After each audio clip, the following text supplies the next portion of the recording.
احنا المره اللي فاتت فاكرين بدأنا بقى يا جماعه مليون دولار. ايوه حد فاكر المليون دولار اللي لو حد جابهم لي دلوقتي؟ بالمليون دولار. حد هنا لو اي حد يعني عنده امكانيه يجيب مليون دولار وحطهم قدامنا اهو، وقال لي تختار تدي الندوه دي ولا تاخد المليون دولار؟ الدولار زاد على المره اللي فاتت. بص بقى بكام؟ بقى بكام الدولار دلوقتي؟ 39. خلي الدولار ب 150 جنيه. والله لن اختار الا هذه الندوه. يعني بص والله لو خيرت ما بين هذه الكلمه وهذه الجلسه وهذه القعده، انتوا اغلى من الدنيا واللي فيها. يعني لو حبيب الله محمد عليه الصلاه والسلام اللي كلنا امنيتنا في الحياه نبقى معاه في الجنه ونبقى معاه في الفردوس الاعلى، ومفيش معنى اصلا لاي حاجه غير ان انت فعلا تبقى معاه في الجنه عليه الصلاه والسلام.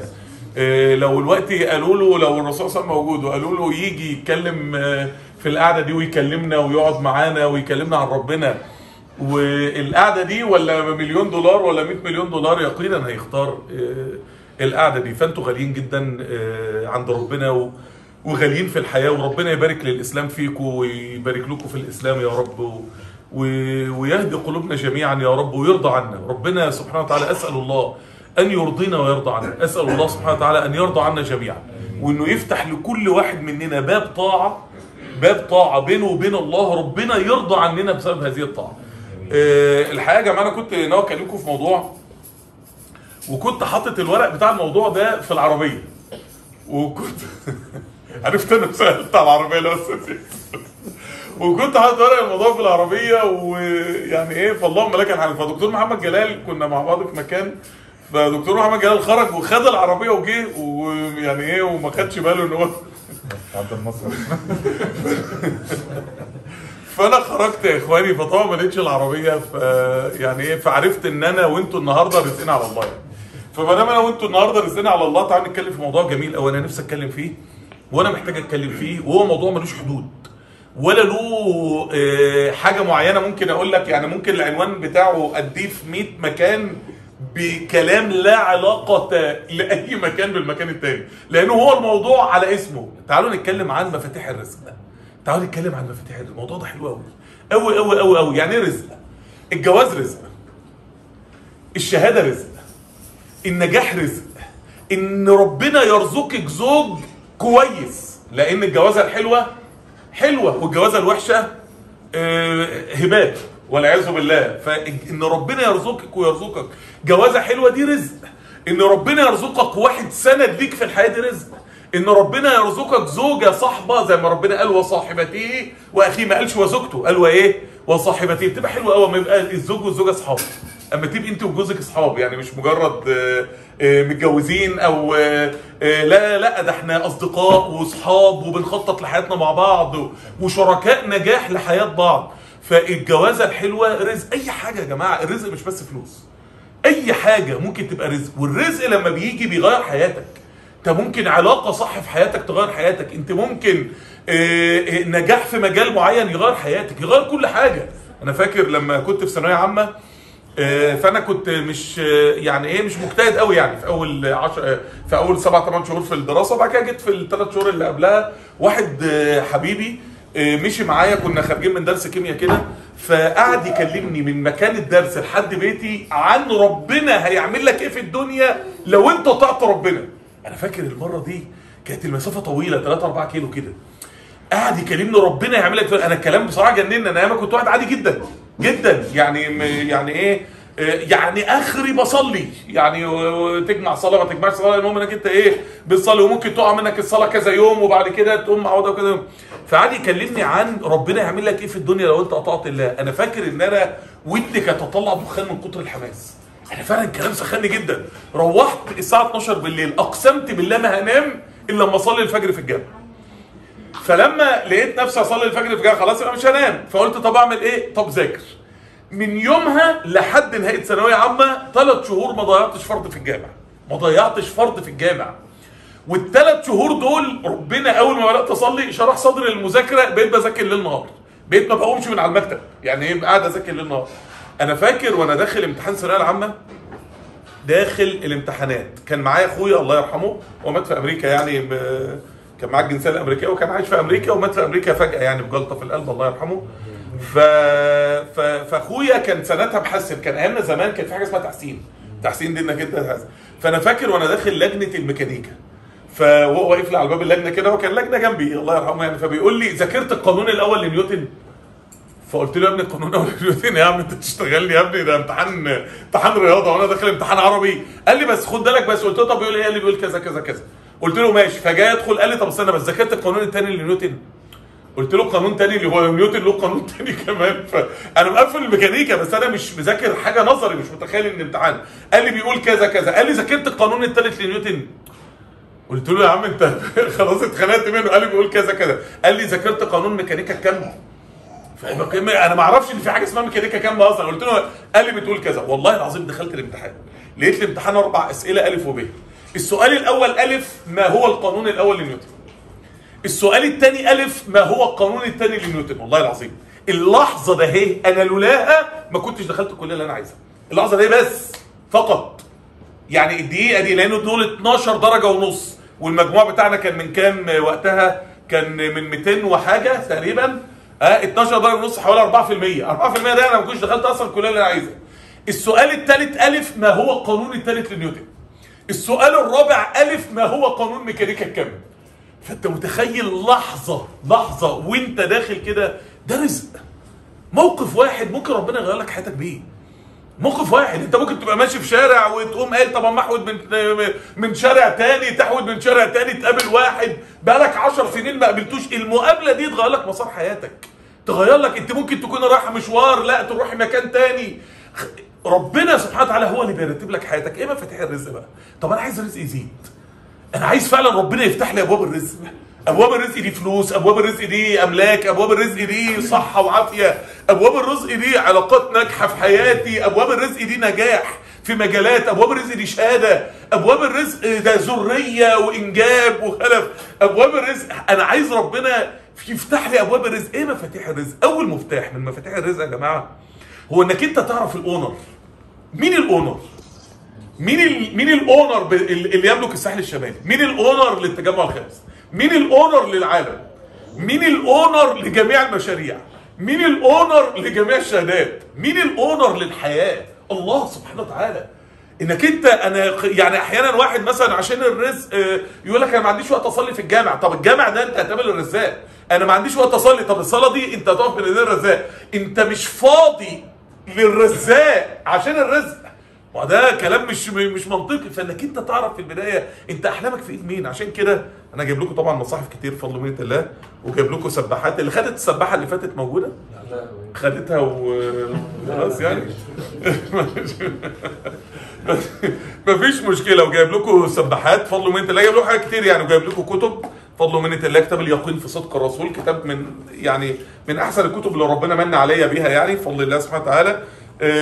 وشويه كتب صغيره كده بقى الايه يعني تبقى في شنطتك كده، تبقى عن السحر والحسد، عن الاذكار، الحاجات الوقائيه الجميله في الحياه، ومصاحف. وجايب قلت لكم وجايب شويه كتب كده برضه ربنا من بيها عليا. موبايل ما فيش مشكله يعني انا ده افق ممكن يبقى المره اللي بعدها.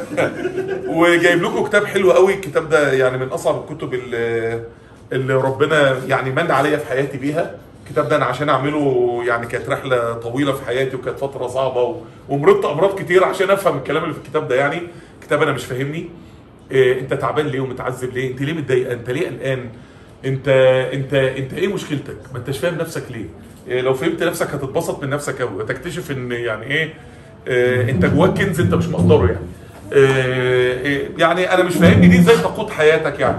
ودي كتب برضو في التفسير، دي برضو كتاب جميل قوي قوي في تفسير اول سوره في القران اللي هي سوره اقرا. المهم حاجات جميله يا جماعه. فانا في الاخر اسالكم ان شاء الله باذن الله، او اطلب منكم طلبات وعلى حسب وممكن الاسئله تبقى في الكلام اللي انا بقوله، وممكن الاسئله تبقى حاجه تانية، وممكن طلبات معينه. يعني مين مثلا يعني مثلا يختم القران 10 مرات مثلا وياخد مصحف، اي حاجه بقى انت يعني اللي عايز يعني ايه الدنيا هتبقى حلوه يعني. فده على جنب. فالمقصد يا اخواني في الله كنا بنتكلم في ايه؟ انك انت تعرف ربنا ده مفتاح كل رزق يا جماعه. الناس اللي في صله خاصه بينها وبين الله سبحانه وتعالى، الناس اللي بجد قلبها من القلب في بينها وبين ربنا حاجه، بين قلبها وبين ربنا حاجه، دول اغلى ناس عند الله سبحانه وتعالى. اللي قلبه مليان ثقه في الله، اللي قلبه مليان حسن ظن في الله، اللي عارف ربنا. عشان كده اول حاجه القران بدا بها ايه؟ معرفه الله. اول حاجه في الفاتحه ايه؟ الحمد لله رب العالمين الرحمن الحمد لله. يعني ايه رب العالمين؟ رب ده اللي انت ربوت بيه، يعني اللي لحم اكتفي من خيره. الرحمن الرحيم، يعني ايه الرحمن؟ الرحمن عشان تعرف يعني ايه الرحمن الرحيم، ايه الكلمه اللي في اللغه جايه من اسم الله الرحمن؟ ايه الكلمه اللي في اللغه في الاستعمال؟ الرحم. رحم المرأة. الرحم ده اللي انت عشت فيه 9 شهور، وانت عشت فيه 9 شهور من حياتك. ال9 شهور دول انت خدت، لما انت كنت في الرحم ده خدت ايه؟ انت خدت 90,000 مكون لجسمك من الله. انت بتتكوني من 90,000 حاجة. طبيا تتكوني من 90,000 جزئية. انت في 9 شهور خدت من ربنا 90. انا مرة عمرة اللي فاتت دي يعني قعدت افكر في الفكرة دي، بس عملت عمرة كاملة بكلمة الحمد لله. عمرة من الإحرام لحد نهايتها بكلمة الحمد لله. الفكرة دي بس أنا قلت أنا مش هفكر في 90,000 حاجة اللي ربنا اداهم لي. أنا هفتكر بس، أنا يعني قعدت في الرحم ده 270 يوم، أنا هفتكر 270 حاجة ربنا اداهم لي. يعني افتكر يوم ربنا اداني كبد، يوم ربنا اداني كلى، يوم ربنا اداني ال 30 مركز بتوع البصر في المخ، يوم ربنا اداني الشبكيه بتاعت عيني، يوم ربنا اداني ال3 عضلات بتوع الاذن الوسطى اللي هو انت من غيرهم اصلا ولا زي العمود ده في السماع، يوم ربنا اداني مفاصل، يوم ربنا اداني جهاز المناعه، يوم ربنا اداني خلايا الدم، يوم ربنا اداني رئه، يوم ربنا اداني. فحتى افتكر لقيت ان المكونات الاساسيه لجسمك اكتر من 270. يعني انت لو جبت الحاجات اللي زي، فقلت يعني انا في يوم خدت من ربنا كبد. الكبد ده تشتريه بكام؟ فعلا بجد تشتريه بكام؟ مش كلام وعظي. الكبد ده يساوي ايه؟ عينيك دي تساوي ايه؟ يعني ربنا يحفظنا يا رب البنت اليوتيوبر اللي خدت حاجات في عينيها دي، مفيش حد فينا قرا الخبر وقلبه ما اتفرمش. يعني بنت شابه في حياتها وعلى وش جواز او هي مع خطيبها تقريبا يوميه، وفجاه انت ما عادش عندك عين. يعني انت بالتاكيد كلنا جوانا خاطر واحد، هي دي هتقدر تكمل الحياه ازاي؟ هي دي فجاه ده حاجه، ده زلزال ولا زلزال، ده اكتر من زلزال. يعني ده حاجه كده عاصفه في الحياه. يوم ربنا اداك عين، يوم اللي اداك في يوم واحد قلب، اللي اداك في يوم واحد شرايين تاجيه، اللي اداك في يوم واحد مخ، يديك ايه في الدنيا؟ هو القلب ده ولا يساوي 100 مليون جنيه، الكبد ده ولا يساوي، العين دي ولا يساوي. يعني دي لو عندها 100 مليون جنيه، 100 مليون دولار، قالوا لها عينيك ولا ال 100 مليون دولار، هي مش هتتردد لحظه. لا اشوف بعيني، وانا هعمل ايه بملايين الدنيا كلها انا ما بشوفش؟ هعمل ايه بملايين الدنيا كلها انا ما بسمعش؟ هيعمل ايه؟ فانت رب، انا قلت يا رب انا في 9 شهور خدت منك كل ده. طب يا رب انا عايز ده تاني. انا على فكره يا جماعه، هو ايه اللي يعني انت لو عايزه التجربه دي تاني، تجربه الرحم دي موجوده في حاجه واحده بس في الدنيا. ما اجتمع قوم يذكرون الله، ما قعد قوم يذكرون الله الا نزلت عليهم ايه؟ السكينه. ده ميزه معرفه ربنا. ال 99 اسم من اسماء الله دول يا جماعه اخطر من 99 ده اكتئاب. والله العظيم. انت لو عرفت اسماء الله الحسنى اخطر من انك انت يبقى معاك 99 مهدد. اخطر من انك انت يبقى عندك 99 دواء نفسي. اخطر من انك يبقى معاك 99 سبب للسعاده. دول 99 مهدئ نفسي، مش 99 اسم من اسماء الله. عشان كده اكبر غلطه نعملها في حياتنا ان احنا ما نعرفش ربنا، ان احنا ما نسمعش عن ربنا. هو ربنا بدأ القرآن بمعرفة ربنا ليه؟ الحمد لله رب العالمين الرحمن الرحيم مالك يوم الدين. لان ما فيش حاجه هتعمل دراماتيك تشينج في حياتك قد معرفه ربنا. اكتر حاجه هتغير لك كل حاجه في حياتك انك انت تعرف. عشان كده هو ابليس اشتغل عليه يا جماعه. ابليس لما دخل لادم ما اشتغلش على ان ادم يعصي. ابليس ما ركزش على المعصيه، المشكله مش في المعصيه.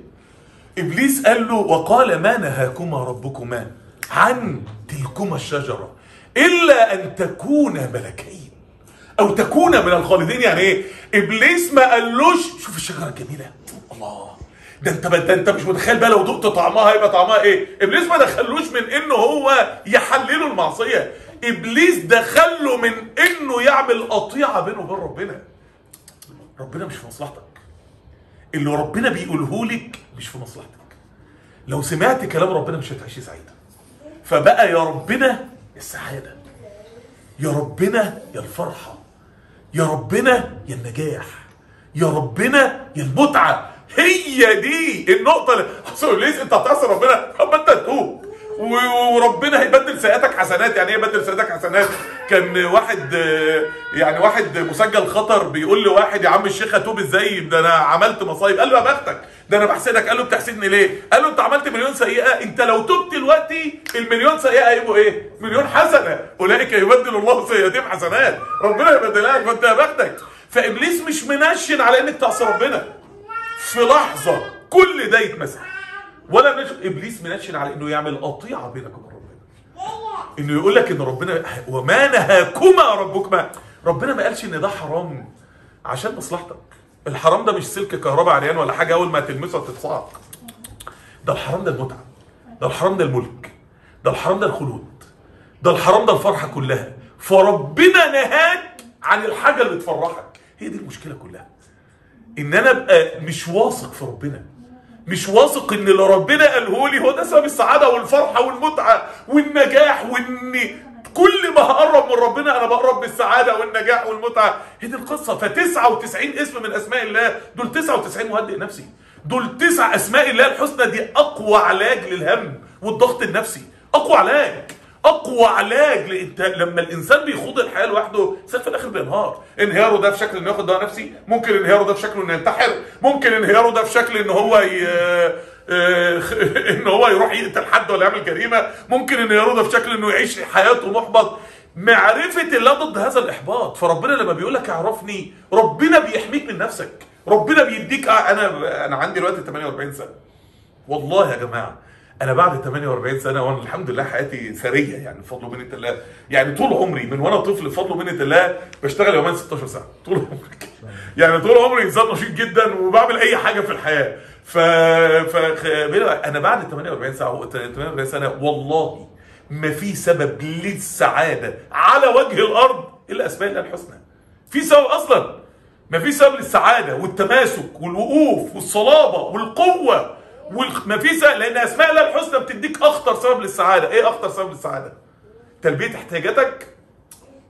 اخطر سبب للسعاده الامل، انك مستني حاجه حلوه جايه لك، انك انت موقن ان المشكله اللي انت فيها دي هتتحل، ان في حد من فوق 7 سنوات عالم بيكي وعالم بمشاكلك، وصدرك من جوه ده ورقه مفتوحه قدامه، عالم بكل. ولقد خلقنا الانسان ونعلم ما توسوس به نفسه ونحن اقرب اليه من حبل الوريد. حبل الوريد ده اهو الوريد اللي بيربط ما بين المخ وما بين القلب، اللي هو الجاكولار، اللي هو اللي بيربط ما بين المخ وما بين القلب. قلبك، مشاعرك، مخك، عقلك. انت ربنا اقرب ليك من عقلك ومن قلبك ومن مشاعرك ومن خواطرك. ربنا اقرب ليك مما تتخيلي. ربنا عشان كده ربنا سمى نفسه القريب. يعني ايه القريب؟ مين اول واحد لما بتفرح بتجري عليه؟ مين اول واحد لما بتزعلي بتجري عليه؟ على فكره يا جماعه 3/4 ما عندوش الشخص ده، ودي حاجه محزنه جدا. بس حتى لو انت في حياتك الشخص ده، ان ربنا يبقى اول واحد لما تفرح تجري عليه، ان ربنا يبقى اول واحد لما تزعلي تجري عليه، دي غاليه قوي عند ربنا. الانسان اللي بينه وبين ربنا عمار ده اغلى حد عند الله في الكون كله. اللي بينه وبين ربنا عمار. هو ربنا سمى نفسه الودود ليه؟ ليه سمى نفسه الودود؟ ربنا سمى نفسه الودود لان احنا عندنا احتياجات في حياتنا، احنا محتاجين الاكل والشرب، فربنا سمى نفسه رزاق. احنا محتاجين حد يتولى امورنا. مين ولي امرك؟ روح يا ابني هات ولي امرك، فربنا سمى نفسه الولي. انا محتاج احب واتحب، انا محتاج عواطف في حياتي، انا محتاج احس ان في حد بيحبني. احنا يعني ممكن نصنا لو انا سالت اللي قاعدين كلهم انت واثق مين اكتر واحد بيحبك، ممكن الناس يقولوا والله انا مش واثق ان في حد بيحبني بحقه حقيقي. فربنا سمى نفسه الودود عشان ربنا يقول لك انا اكبر علاقه حب في حياتك، انا اكبر علاقه هتملى مشاعرك وكيانك في حياتك. هو ربنا سمى نفسه الجبار ليه؟ يعني ايه الجبار؟ لما الواحد عظمه بيتكسر، نسال الله العفو والعافيه، بيروح للمجبراتي. زمان المجبراتي بتاع العظم اللي هو الوقت دكتور العظام. طب لما نفسيتي تتكسر روح لمين؟ لما اتكسر، لما خبر وحش، لما حبيب عندي يموت، لما افشل في حاجه صعبه، لما مين يجبر كسر نفسيتي؟ فربنا سمى نفسه الجبار لان كسر النفسيه اصعب مليون مره من كسر العظم. ايه يعني لو انا ماشي بعض نسال الله العافيه، انما انا ماشي نفسيتي مشروخه، نفسيتي مذبوحه، مش عارف اعيش اصلا ولا عارف انام. واحد عنده بانيك اتاك ساعات تجيله على طول، واحد عنده فوبيا مسيطره على حياته مش عارف يعيش اصلا، واحده عندها ميجور ديبريسيف ابيزود، نوبة اكتئاب مخلياها بتستغيث بالله ان هي بس ما تنتحرش، واحد عنده خواطر انتحاريه مسيطره عليه. طب ده اروح فين؟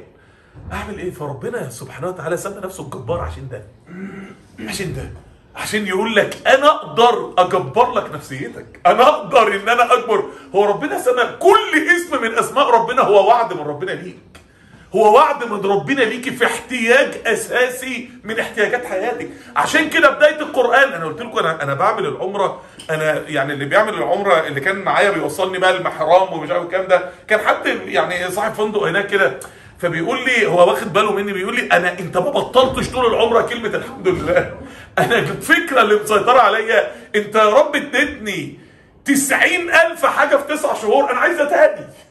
ما قعد قوم يذكرون الله الا نزلت عليهم ايه؟ السكينه. اول ما ذكر الله جه الاطمئنان جه. مفيش حاجه ثانيه تجيب الكلام ده، مفيش حاجه ثانيه تجيب الكلام ده. حد يتفرج على الفيلم بتاع بيتر سميدلي، اسمه ايه؟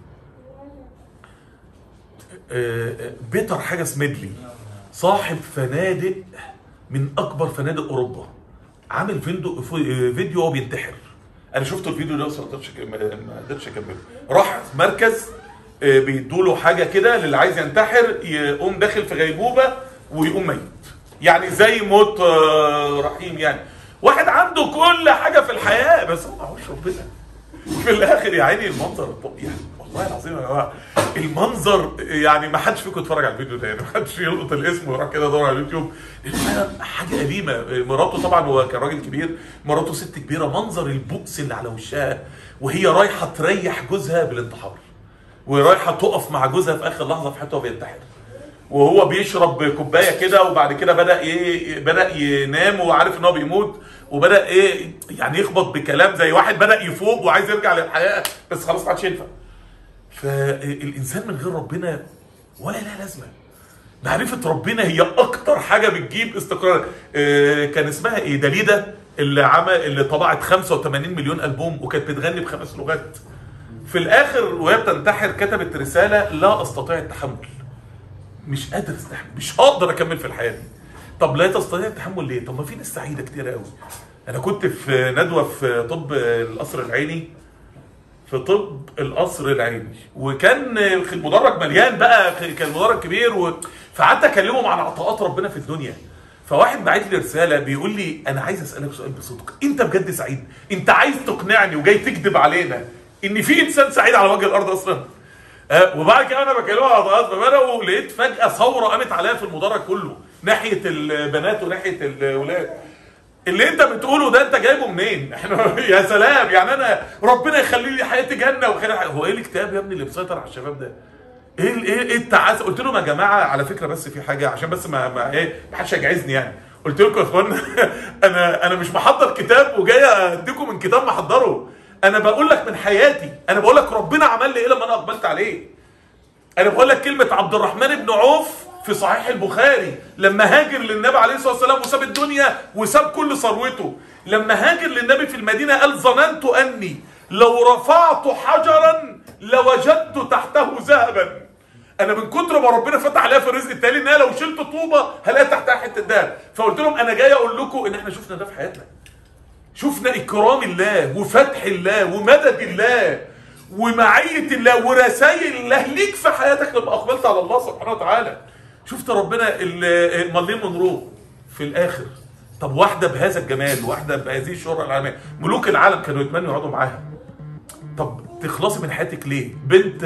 بنت اوناسيس، كريستينا اوناسيس، انتحرت وعندها 37 سنه في شاليه من شاليه دي كانت الوريثه الوحيده لابوها.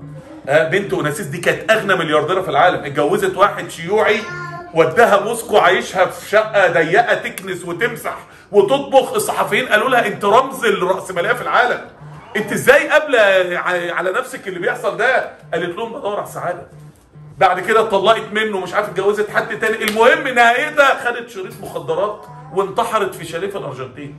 طب انت بتنتحر ليه واحده عندها 37 سنه ابوها سايب لها جزر، اوناسيس مش كان اغنى راجل في العالم، سايب لها جزر، سايب لها اساطيل، سايب لها مليارات، سايب لها كل حاجه. انت الفيس بريسلي انتحر ليه؟ يبقى الحياه من غير ربنا ايه ملهاش معنى اصلا. طب الانسان اللي مع ربنا، الانسان اللي مع ربنا ده هو ده الوحيد. عشان كده ربنا بدأ القرآن الحمد لله رب العالمين الرحمن الرحيم. انتوا مش عارفين ربنا عنده رحمات لنا قد ايه؟ مش عارفين ربنا عنده قد ايه؟ مالك يوم الدين، ربنا لخص يوم القيامة 50,000 سنة يوم الدين. يعني يوم الدين احنا دلوقتي الزمن ده يقول لك ده زمن فلوس، معاك قرش تساوي قرش. طيب من 20 سنة ده زمن شهادات، انت شهادتك ايه؟ طب من 40 سنة عيلتك اسمها ايه؟ فربنا بيقول لك يوم القيامة بقى لا هو يوم فلوس ولا يوم شهادات ولا يوم ايه ولا يوم انساب ولا يوم اسم عيلتك ايه، ده يوم الدين. يعني ده يوم معاك دين ولا معاكش دين. مالك يوم الدين. الانسان اللي عرف ربنا في الاول حصل له اياك نعبد. يعني ايه اياك؟ اياك دي اغلى كلمة ربنا يريد انه يسمعها منك. اغلى كلمة ربنا يريد انه يسمعها منك. اياك يعني انت وبس يا رب، انت وبس. اياك نعبد، انت وبس، واياك نستعين، مش هقف على باب حد غيرك. هو ايه اللي حصل لك؟ وخد بالك اياك ده يعني ايه؟ ده واحد بيكلم ربنا مباشره، ده واحد اترقى. ده بعد الحمد لله رب العالمين الرحمن الرحيم مالك يوم الدين، بعد كده اهدنا الصراط المستقيم. انا يا رب خلاص انا في معجزه حصلت في حياتي، انا عرفت طريقي، انا ما عدتش مشتت، انا لقيت الطريق خلاص. انا طريقي هو الطريق اللي هيوصلني ليك، وبقى منى عيني يا رب اهدنا الصراط. يعني خليك معايا خطوه خطوه في الطريق ليك، لاني ضعيف ومش هقدر اكمل لوحدي.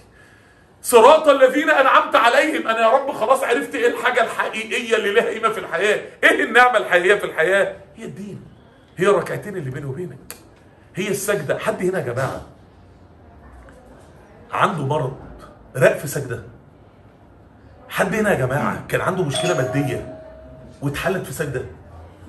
حد هنا يا جماعه كان واقع في مصيبه وراحت في سجده؟ السجود ده اغلى حاجه بيننا وبين ربنا في الحياه. السجود ده انا اعرف ناس اعرفهم بالاسم اعرف ناس حياتهم اتغيرت في سجده. اياك نعبد واياك نستعين اهدنا الصراط المستقيم صراط الذين انعمت عليهم. هي دي النعمه الحقيقيه، غير المغضوب عليهم ولا الضالين. فاول مفتاح من مفاتيح الرزق هو ان احنا نعرف الاونر الحقيقي لكل احلامنا. مين الملك الحقيقي لكل حاجه؟ مين ملك الخزائن؟ المفتاح الثاني من مفاتيح الرزق يا جماعه بعد معرفه الله سبحانه وتعالى، بعد ان احنا نعرف ربنا، مفتاح العباده. مفتاح عباده الله سبحانه وتعالى. ربنا سبحانه وتعالى في صفحه واحده في القران، هات لي صفحه سوره الانبياء يا دكتور محمد، وايوب اذ نادى ربه. في صفحه واحده في القران جاب اكبر 3 مشاكل حصلت لبشر في تاريخ الارض.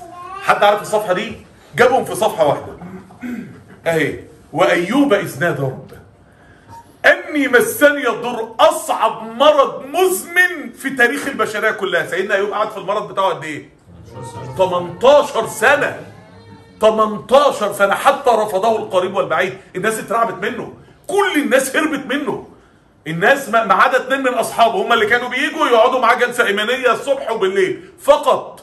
كل الناس هربت واترعبت من المرض وكان عنده اراضي وكان عنده اطيان وكل ارضه اتحرقت وكل مشاريع المواشي بتاعته ماتت واولاده ماتوا. هو في ايه؟ هو ربنا فيش حد ربنا هيبتليه زي سيدنا ايوب، ولكن ربنا بيدي للناس عبر من خلال اشخاص. فسيدنا ايوب اصعب مرض مزمن في تاريخ البشريه. بعد كده وذنوني اذ ذهب مغاضبا فظن ان لن نقدر عليه فنادى في الظلمات. اصعب حبسه وسجن وغم في تاريخ البشريه. واحد راكب سفينه، رموه من السفينه لقى كائن فتحه بقه 8 متر اللي هو الحوت الازرق، فتح بقه وقام بلعه. وانت متخيل بقى ان الناس واقفه في السفينه تتفرج على واحد القرعه جت عليه اترمى وبعد كده بلعه حوت؟ حد يتخيل ان الراجل ده يعيش؟ عشان كده ليه البلد كلها اسلمت لما رجع لهم؟ ما فيش حد يطلع حد من دين الا ربنا. قدام عينينا بلعوا حوت، تخيل. فاصعب حبسه وموقف خانق في تاريخ الدنيا. مفيش حد اتحبس الحبسه دي، مكان لا فيه لا سلكي ولا فيه موبايل ولا فيه شبكه ولا فيه اي وسيله تواصل مع الحياه. مكان ما فيش فيه غير ربنا. امبارح كنت قاعد قدام البحر كده، كان في كذا حد من عائلتنا عندهم ظروف صعبه كده، لميتهم وقمت طالع بيهم على راس البر على الساعه 12 بالليل، واقفين قدام البحر كائن مهول. فكان من الناس اللي كانوا معايا كانت اختي، فبتقول لي هو سيدنا يونس اترمى هنا وثبت ازاي؟ ازاي واحد يترمى في المكان ده ويجي حوت يبلعه وهو عنده يقين في الله سبحانه وتعالى؟ اللي جه في صدري ساعتها لانه عامل ربنا، لان ياما رفعت له ايده وما كسفنيش، لاني ياما عملته وما تخلاش عني، فهيتخلى عني هنا ليه؟ عشان كده ربنا بيقول واذا سالك عبادي عني، لو قالوا لك عايزين نعرف ربنا يعملوا ايه؟ فاني قريب اجيب دعوه الداع. عايزه تعرفيه؟ ارفعي ايدك قولي يا رب. وهو هيديني؟ هيديكي. طب هيديني ليه؟ ده انا مقصره في علاقتي بالله. هيديكي. طب هيديك دايما. في واحد يقول لي انا عندي مشكله، انا اقول له قول يا رب، يقول لي اصل انا ما استاهلش اقول يا رب. اصل اقول له يا ابني هو ربنا ما بيدكش لانك تستاهل، ربنا بيديك لانه ربك، لانه الرحيم. هو ربنا اداك سمعك وبصرك وكبدك وكلتك ومراكز مخك وانت في بطن والدتك لانك تستاهل، لانك كنت صوام قوام. ربنا بيديك لانه ربك، ربنا بيديك لانه حبيبك سبحانه وتعالى. عشان كده وايوب اذ نادى ربه، نادى ربه، يا رب انا لحم كتافي من خيرك، انا دلوقتي محتاجك، انا دلوقتي خلاص مش قادر اعيش مع المرض اللي انا فيه ده. فسيدنا ايوب بعدها سيدنا يونس اصعب خلق بعدها، وزكريا اذ نادى ربه رب لا تذرني فردا. اصعب حاله عقم في تاريخ البشريه. بقول لكم اصعب 3 مشاكل في تاريخ البشريه ربنا جابها لنا في صفحه واحده في سوره الانبياء، عشان يقول لك ربنا يقدر يحل اي مشكله. هو اصعب حاله عقم واحد عنده 90 سنه ومراته عندها 70 سنه ولا 80 سنه، وهو خلاص راجل كبير وعجز وبيقول وهن العظم مني. المفسرين قالوا اسنانه وقعت ودقنه بيضت وشعره بيض وحواجبه بيضت وخلاص وهشاشه عظام، وواحد واقف بمعجزه يقوم الليل، ومراته عندها 70 او 80 سنه وهي بنت عندها 17 سنه، وكانت امرأتي عاقره ما بتخلفش اصلا. عاقر غير عقيم، عقيم دي اللي بيسموها سكند فيرتيليتي، عاقر ده البرايمري اللي هي واحده مثلا ما عندهاش رحم. عاقر دي يعني واحده مستحيل طبيا تخلف اصلا، مش معناها واحده ما بتخلفش ولكن ممكن نشوف سبب للعلاج، ده واحده ما ينفعش تخلف اصلا. فبيقول فتخيل بقى كونسلت دكاتره قاعد وجالهم حاله واحد عنده 90 سنه وما جابش عيال قبل كده في حياته اصلا، ومراته عندها 70 سنه وهي اصلا عاقر وما تنفعش تخلف اصلا، ونفسهم في عيل مين؟ انت متخيل بقى بعد ما ربنا اداهوله واحد ماشي كده بقى وايه و90 سنه كده واسنانه واقعه وشايل نونه كده وقاعد يشتك فيه، عنده شهر كده وشهرين، ومراته ست كبيره وعجوزه كده، فواحد بيقول له يا عم الحاج هو ده حفيدك ده ولا ايه؟ قال له يا ابني ده ابني البكري يا ابني. ابنك البكري ازاي يا حاج؟ ده رب سيدنا زكريا خد يحيى من خزائن الله بركتين. سيدنا زكريا خد يحيى من خزائن الله بركعتين. انت تعرف تاخد من ربنا بركعتين حل مشكله من مشاكل حياتك؟ من غير الركعتين دول ما حدش يقدر يعيش اصلا يا جماعه. احنا يعني انا اللي شفته في حياتي ان الركعتين دول مفرق حياتك كلها. انك انت اجري على ربنا. اللي جري على برج القاهره رمى نفسه من فوقه لما جاله اكتئاب، لو كان جري على سجاده الصلاه ووقف الركعتين دول ميدان ربنا لوجدوا الله، كان لقى نفسه في حته ثانيه خالص. بدل ما يجري على عجلات المترو ويرموا نفسه تحتها، كان جري على ربنا في اللحظه دي، كان لقى ربنا اللي عمره ما تخيل وتوقع ان هو ده ربنا سبحانه وتعالى.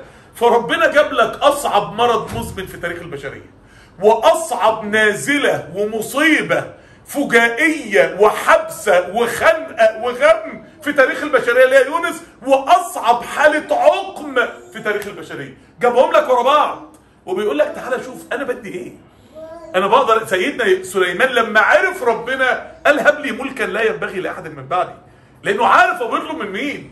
هو انت تقدر تروح لواحد تقول له الله يكرمك كده معكش 5 مليون جنيه يا ابني؟ انت طيب يا ابني ولا ده انت لو قلتها لابوك ما تعرفش يعمل فيك ايه.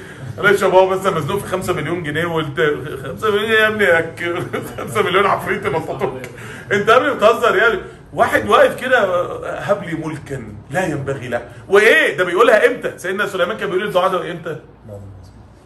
بعد معصيه. يعني سيدنا سليمان عمل حاجه خالف مراد ربنا فيها في حاجه، فبيستغفر فبيقول قال رب اغفر لي، يعني بيتوب اهو، يعني يا رب اغفر لي وهب لي ملكا لا يا بقى. ده واحد عارف هو بيطلب من مين يا جماعه.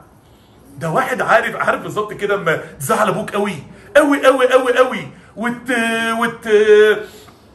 يعني وتعمل مصيبه وبعد كده تروح تصالحه، وانت بتصالحه بقى يا عم الحاج مش هتجيب لي العربيه اللي وعدتني بيها يا ابني وانت ايوه يا حبيبي ده ابويا هو انا عشان زعلته يكرهني؟ ابويا مش هيكرهني مهما زعلته.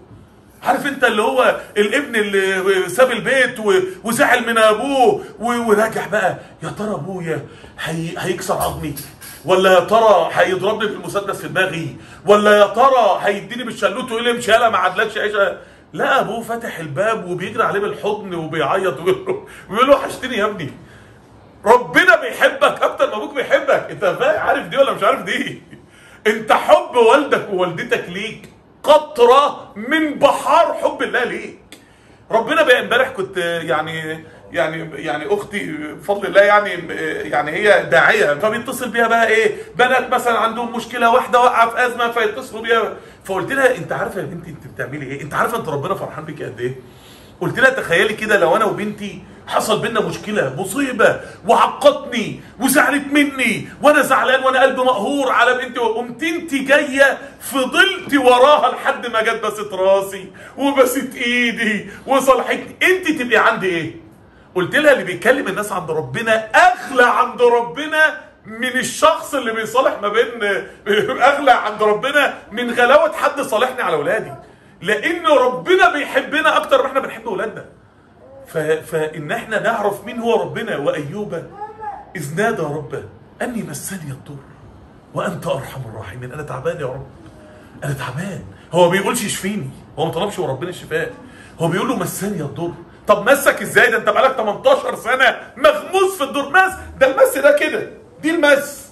ما هو لما قارن مشاكل الاخره ومشاكل النار اللي كان دكتور محمد جلابي كان عنها بابتلاءات الدنيا، عارف ان ابتلاءات الدنيا دي كلها مس. وفي نفس الوقت اي حاجه جت من عند حبيبي انا عارف انها خفيفه على قلبي.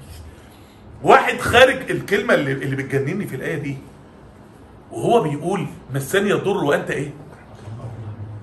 ارحم الراحمين. قالها ازاي يا جماعه؟ يا جماعه الكلمه دي سهله قوي ان انا اقولها وانا قاعد على مكتب، انما واحد بقاله حد فينا دخل مستشفيات قبل كده؟ دخلت مستشفيات الحمد لله وشكر لله كمريض يعني مش كدكتور، يعني دخلت مستشفيات كمريض كتير. انا بقعد يوم في المستشفى انا ببقى حاسس ان انا عايز بعدها 6 شهور علاج نفسي من الخنقه اللي الواحد فيها وهو قاعد. ده واحد بقاله 18 سنه مشلول وبيقول له وانت ارحم الراحمين. يعني واحد بيتلوى بقاله 18 سنه قدام والدته وبيقول وشريط الدواء في ايديها، ما هو يعلم ان شريط الدواء في ايد ربنا ويعلم ان ربنا، وبيقول لها انا عارف انك ارحم واحده بيا في الدنيا. ازاي جاب الثقه دي منين؟ ده احنا اللي بيحصل له مشكله يومين بيقولوا هو ربنا بيعمل معاك كده ليه؟ هو ربنا سابني ليه؟ هو ربنا تخلى عني ليه؟ الثقه في الله دي اعظم صله بينك وبين ربنا. فبيقول له مسني الضر، انا يا رب تعبان وانت مفيش ارحم منك. يعني معناها ايه؟ انا يا رب انزلت حاجتي بيك فاستجبنا له فورا فكشفنا ما به من ضر. المفسرين بيقولوا كشفنا ده كأن واحد نام على سرير وشلت البطانيه من عليه. قالوا الامراض المزمنه ما بتروقش كده، الامراض المزمنه بتروق على سنين.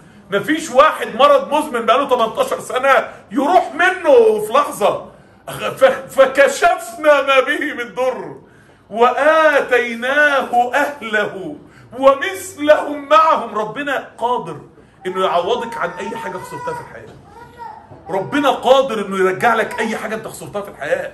ربنا قادر. كل دي وعود من الله سبحانه وتعالى، رحمة من عندنا وذكرى لمين؟ للعابدين. وذكرى للعابدين. يعني ربنا بيقول اللي عملته مع أيوب ده عشان كل واحد وقع في أزمة يعرف العبادة ربنا بيفرج بيها الكرب قد ايه. ربنا بيقول بعد كده سيدنا يونس وسنون إذ ذهب مغاضبا، زعلان، حدش عايز يتوب، حدش في البلد اللي انا فيها دي عايز يعرف ربنا، فرايح زعلان وغضبان وانا ما عدتش اقعد وسط الناس دي تاني. وتخيل بقى ربنا بيصور لك المشهد، ذهب مغاضبا فظن ان لن نقدر عليه. يعني ايه فظن ان لن نقدر عليه؟ جميل. ادي اهو. حد عارف من من البنات؟ ها؟ الله، جزاك الله خير. فظن ان لن نقدر عليه، قدر عليه رزقه اي ضيق عليه رزقه. ها؟ لن نقدر اي ان انت في ازمه كده، انا عارفه يا رب ان انت مش هتضايق عليا، انا عارفه يا رب ان انت مش هتسيبني. دي عند ربنا اغلى من العباده، واغلى من الدعاء، واغلى من انك تطلع 1,000,000 جنيه صدقه. ان انت من جواك موقن انه لا يمكن هيسيبك ولا هيتخلى عنك. انا عند ظن عبدي بي فليظن بي ما شاء. لو انت ظنك في ربنا انه لا يمكن هيسيبك، لا يمكن هيسيبك. لو انت ظنك في ربنا انه سندك في الحياه ومعاك في الحياه، ربنا يبقى سندك ومعاك. فليظن بي ما شاء. لو انت ظنك ان ربنا الصحراء فرعون قال لهم اقتلكم، وموسى فرعون قال له اقتلك، واقف على البحر وداخل عليه بالجيش يقتله. الصحراء قالوا لا ضير، ما بيقولوا ما قتلكم، قالوا لا ضير، مش فارقه معانا. قتلهم، بس هم شهداء عند الله، ما قالوا له مش فارقه. موسى فرعون بيجري عليه بالسيوف بقى والاسلحه، قال كلا ان معي ربي. ربنا عصمه وما قدرش يعمل له حاجه. ظن السحره ان فرعون يقدر يقتلهم، ولكن في الاخر ربنا دخلهم الجنه. فربنا ده اللي حصل. ظن موسى ان لا يمكن هيصيبني اذى وانا مع الله. تقدر تعبد ربنا لحد ما حسن الظن في الله ده يجي في قلبك. وظنوني اذ ذهب مغاضبا فظن ان لم نقدر عليه. مستحيل هتسيبني فين يا انت؟ يا جماعه ده واحد يا جماعه حوت 8 بقه 8 متر. الشريان الاورطه بتاع الحوت ده اللي هو الحوت الازرق ده، انا بالكرسي بالترابيزه اللي نقعد جوه الشريان الاورطه بتاعه. اللي بياكل في الوجبه 2 طن سمك. الحوت الازرق الصغنن ابنه بيرضع طن لبن في الرضعه الواحده. انت متخيل انت بتتعامل مع مخلوق حجمه قد ايه؟ فتح بقه وقام بلعه، اتقفل عليه وقام نازل في قاع البحر بقى ولا المحيط ولا الحته اللي هو فيها. وفي وسط كل ده لا يمكن هتسيبني يا رب. انت متخيل يعني ايه واحد قعد 3 ايام جوه بطن حوت رافع ايده وبيقول لا اله الا انت سبحانك اني كنت من الظالمين. انا اللي ظالم، انا الابتلاء والسواد اللي انا فيه ده بسبب انا يا رب. انما انت سبحانك، انت ما تعملش في عبدك كده ابدا، انت ما تظلمش عبدك ابدا. انما انا اللي استاهل اللي انا فيه. 3 ايام الحوت اتحول لغواصه بحريه، خدت سيدنا يونس نقلته للشط. تخيل انت كده واحد انت واقف على شط كده لقيت حوت جاي وفتح بقه، واحد نازل ورمى على الارض. وربنا سبحانه وتعالى قادر. سيدنا ابراهيم كان في فيلم زمان، كان فيلم مصري عن الحمله الفرنسيه. فالفيلم جايب نابليون، جايب الجيش بتاع نابليون جاي هاجم، وفي ناس بقى ايه المفروض دول مصريين يعني واقفين بقى بالسيوف بقى وايه، واللي هو راكب على الخيل واللي راكب، يعني الفيلم كان جايب المنظر ده كده يعني، عدد بقى واقفين بالسيوف بقى كده. وجايين هم اللي بيهاجمين، المصريين هم اللي هاجمين، وجايبين الفرنسيين هو واحد بس معاه متريليوس. فهو واقف اللي معاه متريليوس ده ومجموعه كبيره من الناس هاجمه عليه بالسيوف، وهو واقف هادي جدا. اول ما قربوا منه عمل ايه؟ قام فتح المتريليوس قام قتلهم كلهم. ماليش دعوه بالفيلم وماليش دعوه بالفيلم، انا ليه دعوه ان الانسان اللي متوكل على الله، الانسان اللي موصول بالله، عامل زي الراجل اللي معاه المتريليوس ده عامل زي الراجل ده، واللي هاجمين عليه عامله زي الابتلاءات.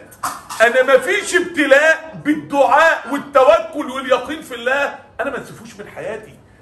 الابتلاء الثالث، وزكريا اذ نادى ربه رب لا تذرني فردا، انا وحيد يا رب، رب لا تذرني فردا، ما تسيبنيش وحيد في حياتي، ما تسيبنيش عايش لوحدي في حياتي، وانت خير الوارثين. كده كده كل ما نملك هنموت وفي الاخره هيرجع لك انت يا رب. كل ما نملك. فاستجبنا له ووهبنا له يحيى واصلحنا له ايه؟ زوجه. طب هو المتوقع ان كان واصلحنا له زوجه ووهبنا له يحيى. كان المتوقع الاول مراته تنفع تنجب وبعد كده وهبنا له، انما ربنا جاب النتيجه قبل السبب، عشان ربنا يقول لك انا قدرتي مش واقفه على الاسباب، انا خلقت الاسباب عشان احكمك انت، مش عشان الاسباب تحكمني انا. انا اقدر ادي بالاسباب واقدر ادي من غير الاسباب.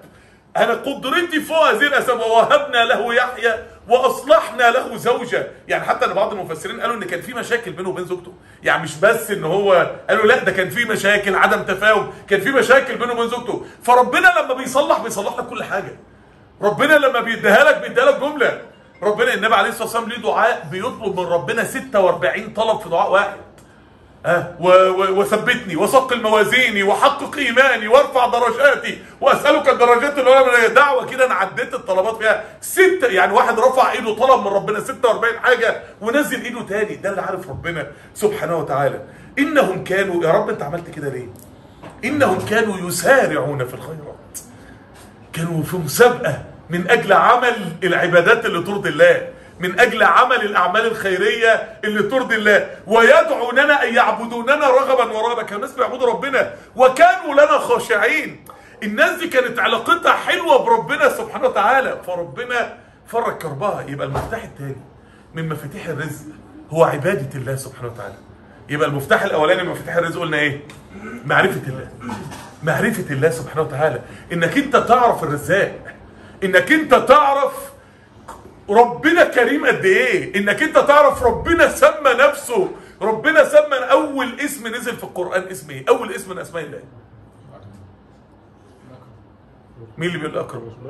ما شاء الله. اول اسم نزل اقرأ باسم ربك الذي خلق، خلق الانسان من علق، اقرأ وربك الايه؟ اقرأ وربك الاكرم. اول اسم من اسماء الله الحسنى نزل في القرآن واسم الله الاكرم. يعني من اولها كده ربنا سبحانه وتعالى بيقول لك انا كرمي بيك قد ايه، انا اقدر اديك ايه. والاكرم غير الكريم. الكريم ده يعني واحد بيكرم، الاكرم ده انتوا عارفين يعملوا فلان مثلا في اللغه فلان اهتم. يعني ايه اهتم؟ يعني ما بينطقش ولا كلمه غير بهتم. فلان احدب، يعني ما بيتحركش ولا خطوه غير هو ظهره متني. فلان اكرم يعني ربنا لا يفعل اي فعل الا بكرم. يعني ربنا الكرم ملابس لكل افعاله. انسان لما يحسن الظن بالحياه، عشان كده احنا عايزين نفتش عن ربنا في الماضي بتاعنا، عايزين نفتش عن ربنا في حياتنا، عايزين نشوف هو من غير ربنا حياتنا كانت مشت كده. هو ربنا بيقول لسيدنا موسى كده. سيدنا موسى بعث، وسيدنا موسى كان في الصحراء ومجاهيل سيناء وعنده طور سيناء. فربنا سبحانه وتعالى بيقول له ولقد مننا عليك مره اخرى. سيدنا موسى خايف يروح لفرعون، خايف فرعون يقتله. فربنا بيقول له تعالى يا موسى اما احكي لك قصه حياتك، تعالى اما احكي لك الماضي بتاعك، وشوف الماضي بتاعك ده كان هيمشي كده من غيري ولا لا. مين اللي ماشي لك يا جماعه؟ احنا مش مركزين مع ربنا، مش مركزين. فضل ومنه الله. حد وانا طالب في الكليه قال اعملوا ملف النعم، اعملوا ورقه واكتبوا نعم ربنا عليكم. الكلام ده كان سنه 98. انا من سنه 98 لحد 2023 انا بفضل الله عندي ملف نعم، فضل ومنه الله. فكل سنتين بتعمل ابديت، تقعد بقى تشوف الحاجات الجديده اللي في حياتك والحاجات اللي حصلت. فبقى عندي ملف قد كده بفضل ومنه الله سبحانه وتعالى. فانا اوصل الملف كده، يا رب الملف ده في حياه الناس كلها، هو مش في حياتنا بس ناس كتير مش مركزه ربنا عمل لها ايه، مش مركز ربنا اداله قد ايه. اللي هيركز مع ربنا هينبهر بعطاء الله. فربنا بيقول لموسى ولقد مننا عليك مره اخرى اذ اوحينا الى امك ما يوحى ان اقذفيه في التابوت. يعني اقذفيه، ارميه. طب وفي ام ترمي ابنها؟ ما هو يا تلحق ترميه في التابوت يا جنود فرعون هيجوا يذبحوه، يا تلحق هي في مسابقه، يعني يا ده يلحق يقتل ابنها يا ده. فاقذفيه في اليم فليلقيه اليم بالساحل. اليم هيوديه نهر النيل، هيوديه الناحيه الثانيه. ياخذه عدو لي وعدو له. انت يا موسى وانت رضيع وقعت في ايد فرعون. فرعون اللي انت خايف تروح له دلوقتي وانت رسول من عندي، فرعون اللي انت خايف الوقت تروح له وانت في طاعتي وفي عبادتي، انت وقعت في ايده في يوم من الايام وانت رضيع. لا تملك لنفسك حول ولا قوه، ولا كنت صوام ولا كنت قوام، وانا نجيتك منه وخليته هو اللي يربيك. انت النهارده وانت في طاعتي وعبادتي خايف انك انت تروح لفرعون.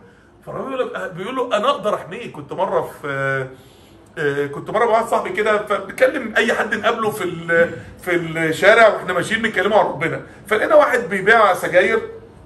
فصاحبي قال له كلمه حلوه قوي، قال له السجاير دي حرام وده مال حرام. قال له طب وانا هاكل منين؟ قال له البرج ده لو بتاعي انا وانت حبيبي ما اقدرش اديك شقه فيه. قال له الكون ده كله بتاع ربنا، اذا كان رزقك وانت بتعصيه هيسيبك وانت بتطيعه؟ اذا كان رزقني وانا مديله ظهري هيسيبني وانا معاه؟ فمن مفاتيح الرزق معرفه الله. بل هو مفتاح السعاده ومفتاح النجاح ومفتاح كل حاجه. من مفاتيح الرزق عباده الله سبحانه وتعالى، عباده الله. بل الله فاعبد وكن من الشاكرين. طب ليه من الشاكرين بعد اعبد؟ لانك لما تعبد ربنا هيديك نعم. اشكر ربنا على اللي هيجي لك بعد العباده. من مفاتيح الرزق يا جماعه الدعاء، كلمه يا رب. الرسول صلى الله عليه وسلم بيقول من فتح له باب الدعاء فقد فتحت له ابواب الرحمه. من فتح له باب الدعاء يعني الدعاء ده فتح. يعني اوعى تفتكر ان كلمه يا رب دي بمزاجك انك تقولها او ما تقولهاش. كلمه يا رب دي كلمه سيدنا عمر بن الخطاب كان بيقول اني لا احمل هم الاجابه.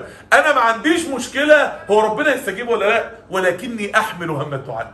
هو انا بجد ربنا هيفتح قلبي وهرفع ايدي وهقول يا رب. المفروض كل واحد مننا يا جماعه عنده ورقه كده. عملتها كتير، يعني عملتها كتير وكانت في الاول صعبه قوي. اما بدأ الواحد يركز سنه ورا سنه لقيت انها كتير جدا، بس كتير مننا اللي مش مركز فيها. اكتب الادعيه اللي الواحد دعا ربنا بيها واستجيبت. المرات اللي انت رفعت ايدك لربنا فيها وربنا استجاب الدعاء بتاعك. من فتح له باب الدعاء، لو ربنا فتح قلبك انك تقولي يا رب، انك تقفلي على نفسك اوضتك النهارده 5 دقايق وترفعي ايدك وتقولي يا رب. لا شرط انك تبقي متوضيه، ولا شرط انك تبقي على القبله، ولا شرط انك تبقي النهارده عملتي الطاعات اللي ربنا قالها او ما عملتهاش، ولا شرط انك راضيه عن نفسك او مش راضيه عن نفسك، ولا تحط اي حواجز وهميه بينك وبين ربنا. يا جماعه الكافر لو قال يا رب ربنا يستجيب له. الكافر لو دعا ربنا ما تحطش حواجز وهميه بينك وبين ربنا سبحانه وتعالى. من فتح له قال لا. طب يعني هي الطاعه مش بتزود اجابه الدعاء؟ الطاعه بتزود اجابه الدعاء، ولكن من غير اي طاعه ربنا سبحانه وتعالى بيديك من غير اي حاجه، مجرد انك رفعت ايدك. عشان كده وقال ربكم ادعوني استجب. مش ادعوني وانتوا ماشيين للقبله، ولا ادعوني وانتوا واقفين على سجاده الصلاه، ولا ادعوني. كل الكلام ده جميل، بس لو من غيره ادعوني استجب لكم. تحطش حواجز وهميه بينك وبين ربنا. مهما كنت تظن انك عاصي، مهما كنت تظن ان عندك مشاكل، من فتح له باب الدعاء الله اكبر فقد فتحت له ابواب الرحمه. فتحت له ابواب كتير مقفوله من رحمات الله في الدين وفي الدنيا هتتفتح مع كلمه يا رب. انا مش قادر اصلي، طب ما تجرب كده انك انت تصلي بكلمه يا رب. انا عندي مشاكل ماديه، طب ما تجرب انك تحلها بكلمه يا رب. انا مره كنت مديون، كان عندي دين لازم ادفعه في يومها 4 مليون جنيه وما كانوش معايا ساعتها. قمت اتوضيت وصليت ركعتين. حصل بعدها حاجات في اليوم، انا نمت الليله دي وانا ما فيش عليا جنيه المخلوق. 4 مليون جنيه. انا هو ده؟ طب ازاي؟ ما هو ازاي دي بتاعت ربنا بقى. ازاي دي؟ كل واحد له قصه. انت ما يهمكش انك تعرف القصه، انت اللي يهمك انك انت تعرف ان مهما ربنا من الايات اللي بتهز قلب الواحد في القران، ايا ما تدعو فله الاسماء الحسنى. ايا ما كان طلبك فله الاسماء الحسنى. ادخل على ربنا من باب الاسماء الحسنى. يا كريم يا رب، يا سميع الدعاء يا رب، يا ارحم الراحمين يا رب. يا رب انا ممكن اكون بعصيك بس انت عارف ان انا بحبك. يا رب انا ممكن اكون قصرت في حقك بس انت بس انا بعترف بتقصيري في حقك. يا رب انا ماليش غيرك، امن يجيب المضطر اذا دعاه. ايا ما تدعو، ايا ما كان طلبك، ايا ما كان اللي انت عايزه من ربنا فله الاسماء الحسنى. ادخل على الله من باب الاسماء الحسنى وربنا يديك سبحانه وتعالى، وربنا يغنيك. انا يا جماعه وانا بتكلم دلوقتي انا ممكن اديك 100 قصه، 100 قصه فعلا من قصص الواحد عاشها، ومن قصص الواحد شافها في الناس اللي حواليه، ومن قصص الواحد مر بيها. انا مش عايز اكلمك عن قصص، انا عايزك انت فعلا تتعلق بان كلمه يا رب تحلك مشاكل حياتك. من فتح له باب الدعاء فقد فتحت له ابواب الرحمه. الرسول صلى الله عليه وسلم يقول وليعظم احدكم الرغبه وليعزم المساله. يعني ايه يعظم الرغبه؟ يعني خليكي طمعانه في ربنا. يعني وانت بتقولي يا رب خليكي طمعانه فيه. مفيش واحد ابوه مثلا غني جدا ويدخل يقول له الله يكرمك يا حاج بقى وعشان خاطري كده ما تكرمش لي 200 جنيه كده بقى وتدوها. يا ابني 200 جنيه يا ابني انت ممكن يعني. وليعظم الرغبه، خليك طمعان في ربنا سبحانه وتعالى. وليعزم المساله فان الله لا مستكره له. ربنا مش هيديك غصب عنه. خليك مع ربنا سبحانه وتعالى ذو عزيمه في الدعاء وانت مركز مع الله سبحانه وتعالى. ركزتوا معانا يا جماعه؟ حد يقدر يقول لي بقى وياخد المصحف ده 5 مفاتيح من مفاتيح الرزق. يختار هديته. ايه؟ يختار هديته. يختار هديته؟ هو دي موافق. يختار هديته ازاي؟ يعني يقول 5 ويختار اللي هو عايزه. يختار 5 ويقول له عايزه. ده كده انت داخل على طمع بقى. ما اصل انا بتاعي بس.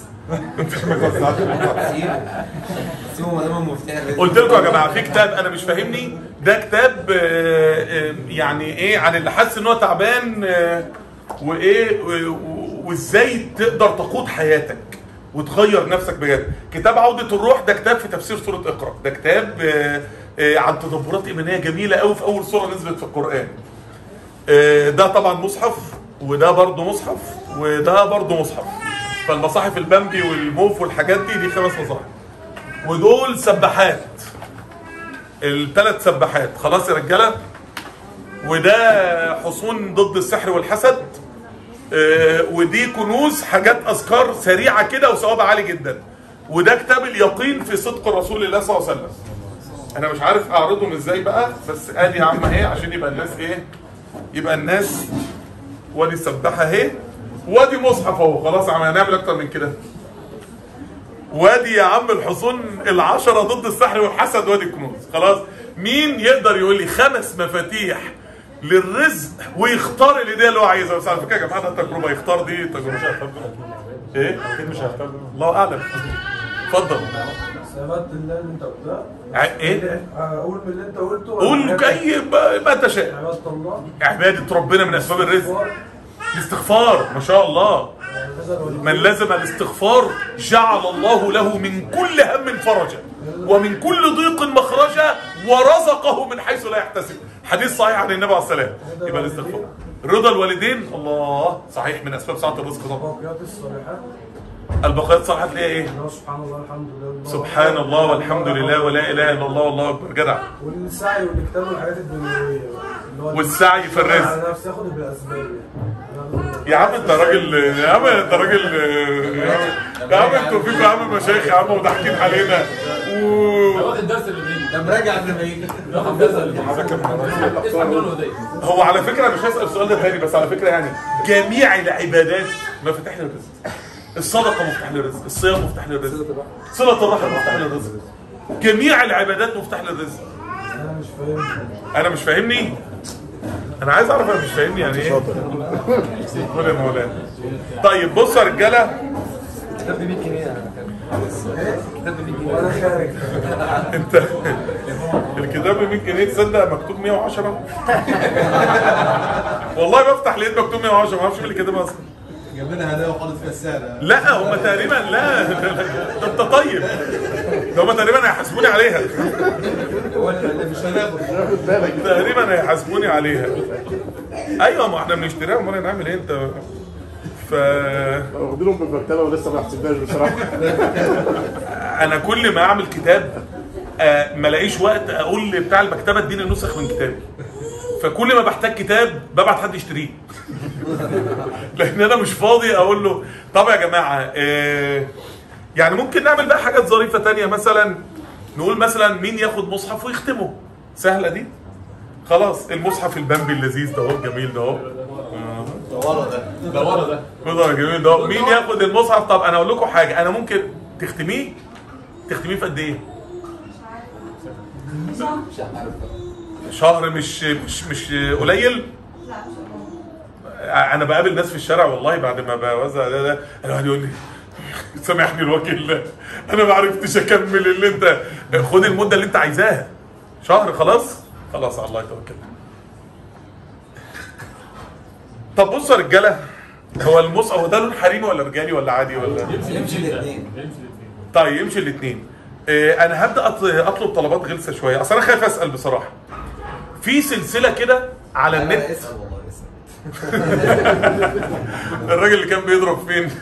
الراجل اللي كان اسمع، ربنا يحفظنا اللي داخل النار، فكل واحد بيندم على حاجه، فربنا بيصور لك لحظه واحد داخل النار في سوره الملك ندمان على ايه؟ تخيل ندمان على ايه؟ وقالوا لو كنا نسمع. يا ريت سمعت، يا ريت اديت ودني للي بيتكلموا عن ربنا، يا ريت اديت ودني لده. عشان كده النبي عليه الصلاه والسلام كان قاعد في مجلس زي ده كده يا جماعه، فجه ثلاثه فواحد منهم لقى حته ده انا معلش حبيبنا بس كده اتخلي كده وقام قاعد. الثاني اتكسف فقام قاعد ورا. الثالث الدنيا زحمه والرسول قاعد كل يوم قام ماشي. الرسول صلى الله عليه وسلم ما ضيعش المشهد، قال لهم الا انبئكم بخبر الثلاثه؟ لو في واحده منكم قالت لي النبي قال قاعد ثلاثه ده مصحف. اتفضلي. يبقى الاولاني اللي قاعد في النص الرسول قال آوى الى الله فآواه الله، يعني دي معسكرات الايواء الربانيه. يعني انت دلوقتي في معسكر ايواء رباني، يعني انت دلوقتي اويت الى الله. اللي بيسمع دين ده الرسول قال ده دخل معسكر ايواء عند الله. طب والتاني اللي قاعد ورا استحيا فاستحيا الله منه.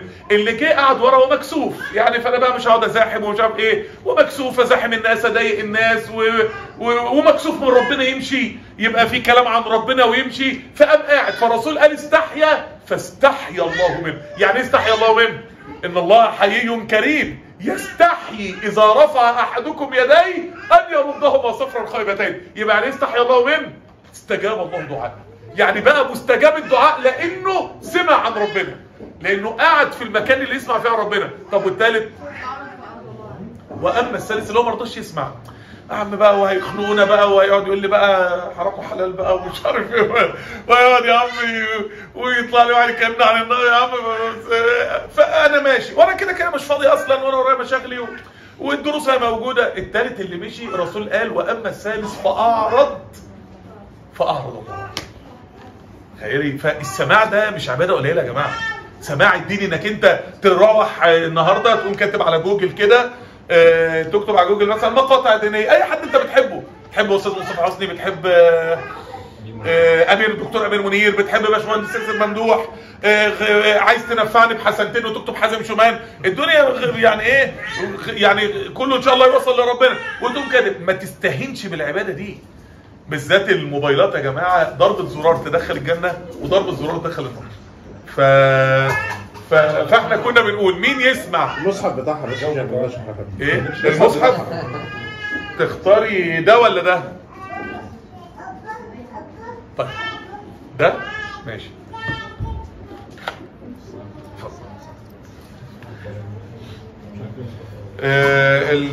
الحاجات دي مين يسمع على فين يا شباب؟ وتختاري ايه؟ انا مش فاهمني؟ مش عارف ازاي اطلع. لا انا مش فاهم. لا مش عارف ازاي انا مش فاهمني؟ خلاص اتفضل. خلاص طب كويس والله يا جماعه، ده انتوا فتحتوا نفسنا. ده انا ما كنتش متخيل ان حد في ده هيرفع ايده. مين يسمع على فين يا شباب؟ هتسمعيها؟ الهدايا كلها ورا. رجاله الحاجات دي غير قابله للاعاده. انا عايز يعني بصي عايزه انهي كتاب؟ ايه؟ اليقين؟ ماشي اتفضل. اليقين. لو لقيته يا جماعه الثمن مكتوب والله ما قصدي يا جماعه، ده مكتوب في المكتبه اللي احنا اشترينا منها، انا ماليش دعوه. يعني اللي بعته يشتريه جابه من المكتبات. انا اسمع بتفرج على فيديوهاتك لوحدك. يعني انا كده بتفرج على فيديوهات اصلا، فانا اخد على فين يا شباب؟ على فين يا شباب والله اتفرج يعني. هتاخد ايه؟ دكتور حازم بيسأل اسمها بس على فين يا شباب؟ حازم شومان على فين يا شباب؟ تاخد سبحه انهي لون؟ اي حاجه. الابيض. انا كنت اخدها انا على فكره. اصل السباحه بتاعتي ضايعه مش لاقيها، فانا انت عارف كل ما حد يركب معاك في العربيه ممكن تديني السبحه على العوض، ممكن تديني على السؤال وتاخدها. انا والله موافق. ونسمع سلسله مش هيسمعها صدقني والله لا انا مش هسمع سلسله، انا ممكن مثلا اجيب مثلا ايه 1000 ذكر يوميا مثلا من حاجه معينه. على فكره الالزام في الدين حلو قوي والله. الذكي يلزم نفسه، يعني الذكي يدبس نفسه. طيب احنا لا نزال فعلى فين يا شباب؟ ولا نزال معانا كتاب عودة الروح اللي هي سورة اقرأ، وكتاب اليقين في صدق رسول الله صلى الله عليه وسلم، ومصحف وسباحة. خلاص. وفي طبعا ممكن نقول مثلا كنوز وحصون السحر والحسد الاثنين مع بعض. كنوز الذكر وحصون السحر والحسد الاثنين مع بعض. حد عايز يسمع السلسلة؟ تسمع السلسلة؟ تاخد ايه؟ تاخد سبحه بني ولا دي ايه ده؟ بني ولا بيج؟ هي واحده بس. هي دي مش حمراء، هي دي بيج. بس اللي ما كسبتش حاجه. رجاله ها ولا نغير السؤال؟ اما السؤال ده يجيب اخره هنغيره. على فين يا شباب؟ طيب البنات لسه في حاجه واحده ممكن تاخد حاجه وتسمع كده خلاص؟ تاخدي تسمعي تختاري ايه؟ اليقين في صدق رسول الله. جميل، اتفضلي. سبحه؟ عايزه سبحه؟ ماشي اتفضلي. مين اللي قالت تاخد؟ انت هتوصلها لها؟ في اللي وراها كمان، في اللي وراها اتنين. واللي وراها عايزه ايه؟ اليقين، صح؟ اتفضل. يلا يا رجاله، ده احنا يعني ايه، بصوا رسينا اصلا النهارده. ده الواحد بعد كده. طيب نرجع تاني. في لسه في واحده عايزه تسمع وتاخد ولا كده خلصنا البنات؟ كده خلصنا النساء. حد يا جماعه يسمع على فين يا شباب وياخدها؟ كده خلصنا الرجال. انت تاخد ايه؟ يقين في صدق رسول الله. جميل جدا. يبقى كده يا جماعه ما عادش غير المصحف وعودة الروح. طيب خلاص ما نغير السؤال، صح؟ نغير السؤال. اسال بجد ولا ما انا خايف اسال بجد. اسال ده في جهاد، الصف ده جهاد. انا ما بحط امتحان اما بحط امتحان مسابقه من المسابقات الدينيه اللي بنعملها، يعني في جمهور كده بيسال الاول مين اللي هيحط الامتحان لما يعرف ان انا ما ادخلش. لا خليك. عشان كده بتبعلن اي مسابقه او امتحان اقول لهم يا جماعه مش هحط الامتحان ما تخافوش يعني. افتح جوجل كده. لا جوجل ايه؟ انا جاهز. ايه اي بقى جوجل مش هيلحق. جميل جميل جدا.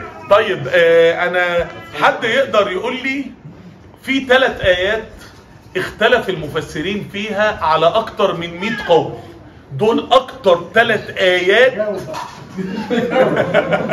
دور. قول لي القول. عايزين القول. لا فعلا في 3 ايات في القرآن اختلف، دول اكتر 3 ايات اختلف المفسرين فيهم من كتر تعدد الاقوال فيهم، اختلفوا على اكتر من 100 قول. اللي يعرف يقول ال3 اقوال دول يطلب. اللي يعرف يقول واحدة من 3. لا واحدة من 3 يعني ايه؟ سورة ايه؟ لا يا مولانا سورة ايه؟ للسائل والمحروم. للسائل والمحروم. المحروم 3 ايات المفسرين من كتر جمال ال3 ايات وكثرة المعاني اللي فيهم اختلفوا على اكتر من 100 قول في ال3. طب انا اقول لكم واحدة والمسابقة في الثاني. الاولانية هل جزاء الاحسان الا الاحسان؟ ايه هو بقى احسان الله بالعبد المحسن؟ اختلفوا على اكتر من 100 قول. يعني اللي هيحسن في الدين ربنا يحسن ليه بايه وهيعمل له ايه؟ المفسرين اختلفوا على اكتر من قول. الثاني وان عدتم عدنا. قال لك لو رجعت لربنا ربنا هيعود عليك بايه؟ ما هو عدنا دي يعني عودة العلاقات. يعني مثلا امريكا منعت معونات عن دولة، فالدولة رجعت صالحت امريكا، فيقول لك ايه؟ عودة العلاقات. يعني هترجع تعملي لي ايه؟ عدنا دي يعني ربنا هيعمل ايه للي بيتوب لربنا؟ اختلف المفسرين فيها على اكتر من قول. اللي هيجيب ال3 له جايزة. ما هو خلاص ما انا جبتها لك اهو بقى. ال3 فاذكروني اذكركم. ربنا لما يعني دلوقتي مثلا لو حد قال لك رئيس الجمهوريه جاب اسمك، عينك وزيره بقى ولا حاجه كبيره، ما هو هيجيب اسمك ليه؟ يعني رئيس دوله هيجيب اسم واحد ليه؟ فيا اذكركم اللي بيذكر ربنا هيعمل له ايه؟ اختلف المفسرين فيها على اكتر من قول. يعني ال3 ايات اللي ربنا بيوعد فيهم الصالحين بعطائه وكرمه اختلف المفسرين فيها اكتر من قول. طيب بناء على كده مين ياخد كتاب سوره اقرا؟ طب تاخد انت الجايزه بقى عشان حاضر. مين ياخد كتاب سورة اقرأ؟ ده تدبرات إيمانية جميلة كده في سورة اقرأ، وكتاب لذيذ والله يا جماعة، والصور اللي فيه والحاجات بتاعت الإعجاز العلمي في القرآن والصور الجميلة اللي فيه اللي عاملها أخويا وحبيبي دكتور مصعب، ده أستاذ تشريح في كلية الطب، فهو حاطط حاجات جميلة كمان، والشرح بتاعي يعني إيه؟ كتاب تفسير مليان تدبرات إيمانية يعرفك بقى القرآن ده عظيم قد إيه ومليان معاني عميقة قد إيه. ودي اول سورة نزلت في القرآن. مين ياخد الكتاب ده ويقراه ويصلي بسورة اقرأ ركعتين بس يطول من قلبه فيه في الحياة مع الصورة. تاخده؟ طيب مين يعمل كده تاني؟ لسه في كتاب. ما اقدرش انا صراحة مركز قوى مولانا، ما اقدرش اتكلم. طب بصوا يا جماعة الثلاث مصاحف، مين ياخد المصحف ده ويختمه في خلال شهر؟ شهرين. بجد؟ لا شهرين. والله؟ طب استنى. اصبر على الرداء. طيب مين تاخد المصحف ده وتختمه في 3 شهور؟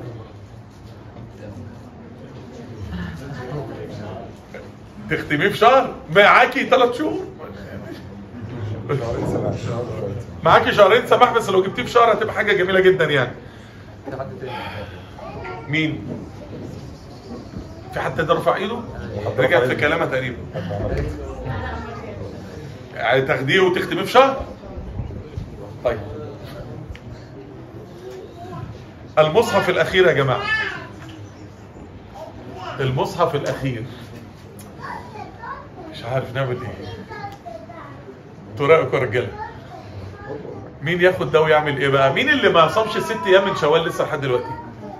مين ياخد المصحف ده ويصوم ال6 ايام من شوال؟ هو شوال امبارح كان 15 شوال صح كده؟ يعني لسه 15 يوم في شوال. قولوا شوال 29 يوم، لسه 14 يوم في شوال.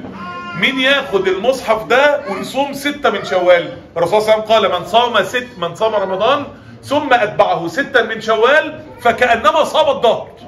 يعني شوف تاخد صيام العمر كله ب6 ايام. ايوه شاطر. 6 من شوال. طيب برضو الحصون ال10 وكنوز، دي حاجات جميله بقى في الشنطه كده والواحد معاه كده ايه 6 من شوال برضو. ايه 6 من شوال.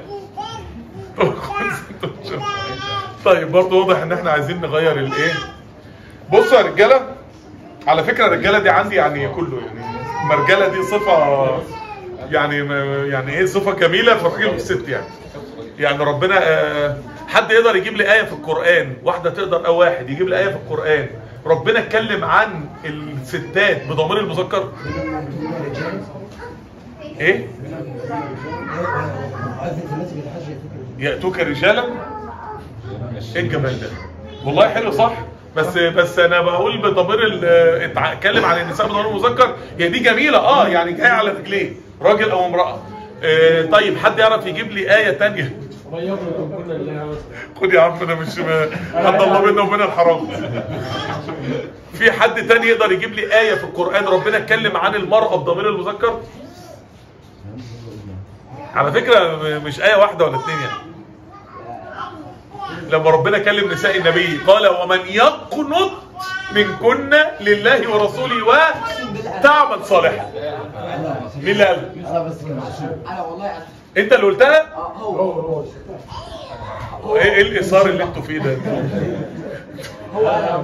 طب خلاص يا جماعه والله وموقف مهم الاثنين. خد يا عم يلا ندعي ربنا بقى في نهايه هذا اللقاء. اللهم يا رب العرش الكريم، اللهم يا أرحم الراحمين، اللهم يا رافع السماوات، اللهم يا نور السماوات والأرض، اللهم يا رب المشارق والمغارب، اللهم يا أكرم يا منان يا معطي يا وهاب يا رزاق يا ودود يا رحمن يا رحيم يا ذا الجلال والإكرام يا الله يا الله يا الله. اللهم صل على الحبيب محمد وعلى أزواجه أمهات المؤمنين وعلى ذريته وآل بيته إنك حميد مجيد. اللهم أرضنا وارض عنا، اللهم أرضنا وارض عنا، وعلى طاعتك أعنا. اللهم يا ربنا أمدنا بمددك العظيم. اللهم اجعل لنا ودا، اللهم اهد قلوبنا، اللهم اشرح لنا صدورنا، اللهم يسر لنا أمورنا، اللهم أعنا على ما يرضيك عنا. اللهم اجعلنا من أهل الفردوس الأعلى وأجرنا من النار. اللهم إنا نسألك الفردوس الأعلى ونستجير بك من النار. اللهم يا ربنا آتنا في الدنيا حسنة وفي الآخرة حسنة وقنا عذاب النار. اللهم يا مقلب القلوب ثبت قلوبنا على دينك. اللهم نجنا من الفتن ما ظهر منها وما بطن. اللهم اهد قلوبنا، اللهم استخرج منا ما يرضيك عنا، اللهم اجعلنا من أهل الفردوس الأعلى، اللهم متعنا بالنظر إلى وجهك الكريم، اللهم احفظنا من كل أمر لا يرضيك يا رب. اللهم حببنا في طاعتك، اللهم حبب قلوبنا في طاعتك، اللهم صلنا إليك، اللهم قربنا إليك، اللهم ارضنا وارض عنا، اللهم زدنا ولا تنقصنا، وأكرمنا ولا تهنا، وأعطنا ولا تحرمنا، وآثرنا ولا تؤثر علينا، وأرضنا وارض عنا.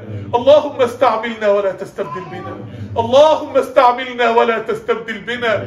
اللهم إنا نستغفرك من كل ذنب عصيناك به، اللهم إنا نستغفرك من كل صلاة ضيعناها، ونستغفرك من كل أمر فعلناه نظنه حلال وهو عندك حرام، ونستغفرك من كل معصية تبنا إليك منها ثم عدنا فيها. اللهم إنا نستغفرك من كل نظرة إلى حرام نظرناها. يا من تبسط يدك بالليل ليتوب مسيء النهار، تب علينا يا ربنا من ذنوب الليل والنهار. اللهم اغفر لنا واعف عنا، اللهم يا ربنا اجعلنا من أهل الفردوس الأعلى، اللهم ارفع درجاتنا في عليين. اللهم يا ربنا بارك لنا في أيامنا وفي أعمارنا، اللهم حقق فيما يرضيك آمالنا. اللهم يا أرحم الراحمين وسع أرزاقنا، واكشف الهم والغم عنا، واكشف الضر عنا. اللهم بلغنا مما يرضيك آمالنا، اللهم أعطنا سؤلنا، اللهم اشف أمراضنا، اللهم اقض حوائجنا، اللهم يسر ووسع أرزاقنا. اللهم ارض عنا واعف عنا برحمتك يا أرحم الراحمين. قبل فقرة الأسئلة يا دكتور بس هستأذن حضرتك في دقيقتين.